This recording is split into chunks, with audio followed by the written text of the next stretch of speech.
this video, I'm going to be showing you how you're able to add an email now button to your blog.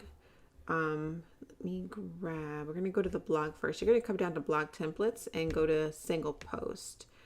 All right.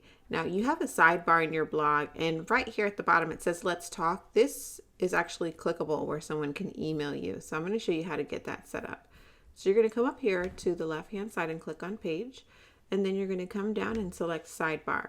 There's a little button here that pops up. Go ahead and select that, and now you're able to edit your sidebar. You want to come over and click on the envelope, and then on the right hand side click actions. All right, and now you're going to have make sure that in the links the email is selected, and you can input your email right here.